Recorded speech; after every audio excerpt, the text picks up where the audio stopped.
کوکب درری یعنی روشن ستارہ سے مراد فاطمہ زہرا سلام اللہ علیہا ہیں، جو خواتین جہان میں روشن ستارے کی مانند چمکتی ہیں، اور شجر مبارکہ یعنی بابرکت درخت سے مراد ابراہیم علیہ السلام ہے۔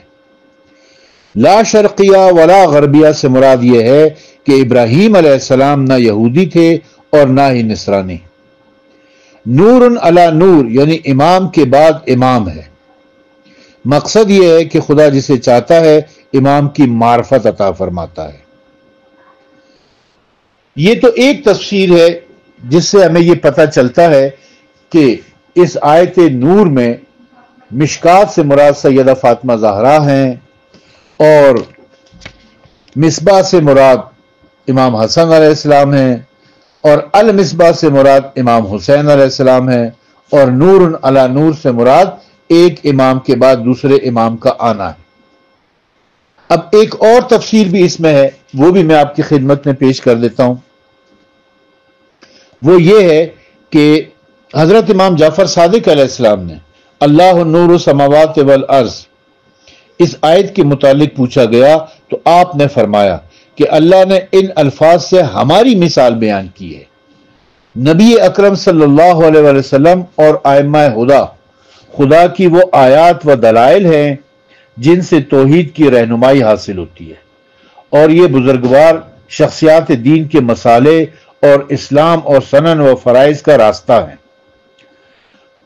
فضیل بن یسیار بیان کرتے ہیں کہ میں نے حضرت امام جعفر صادق علیہ السلام کے سامنے آیت نور کا یہ جملہ پڑھا، اللہ نور السماوات والارض، تو امام علیہ السلام نے فرمایا بے شک اللہ آسمانوں اور زمین کا نور ہے۔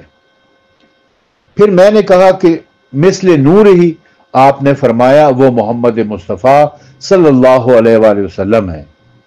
پھر میں نے کہا کہ کمشکات سے کیا مراد ہے؟ آپ نے فرمایا کہ وہ محمد مصطفیٰ صلی اللہ علیہ وسلم کا سینہ مبارک ہے۔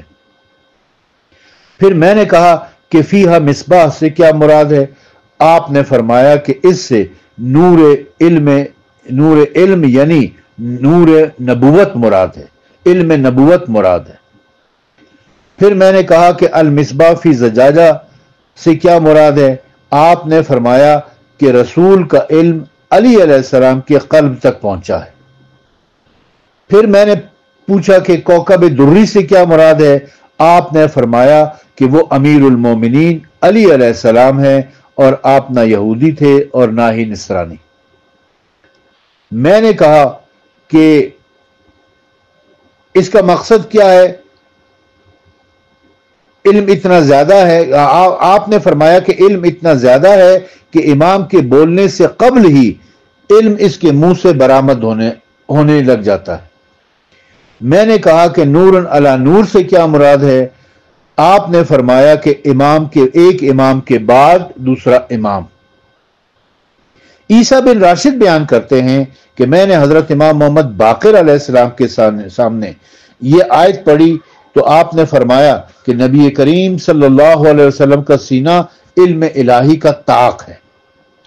پھر میں نے کہا کہ المصباح سے کیا مراد ہے؟ آپ نے کہا کہ وہ شیشہ حضرت علی علیہ السلام کا سینہ ہے کہ جس میں نبی علیہ السلام کا علم منتقل ہوا تھا۔ نبی اکرم صلی اللہ علیہ وسلم نے حضرت علی علیہ السلام کو تعلیم دی تھی۔ میں نے کہا کہ کوکب دری سے کیا مراد ہے؟ آپ نے فرمایا کہ اس سے نور علم مراد ہے۔ میں نے کہا کہ لا شرقیہ ولا غربیہ سے کیا مراد ہے؟ آپ نے کہا کہ لا شرقیہ ولا غربیہ وہ یہودی تھے اور نہ ہی نصرانی۔ میں نے کہا کہ آپ نے کہا کہ مقصد یہ ہے کہ امام سوال کرنے سے پہلے ہی علمی جواب دے دیتا ہے۔ میں نے کہا کہ نور علی نور سے کیا مراد ہے؟ آپ نے فرمایا کہ امام نور علم سے ایک امام کے بعد دوسرا امام اور امام کا نور مراد ہے، اور حکمت آل محمد کے امام کے نقش قدم پر سفر کرتی ہے، اور یہ سلسلہ آدم علیہ السلام سے لے کر قیامت تک جاری ہے۔ یہ وہ اوصیاء ہیں جنہیں خدا نے اپنی زمین پر خلیفہ بنایا ہے۔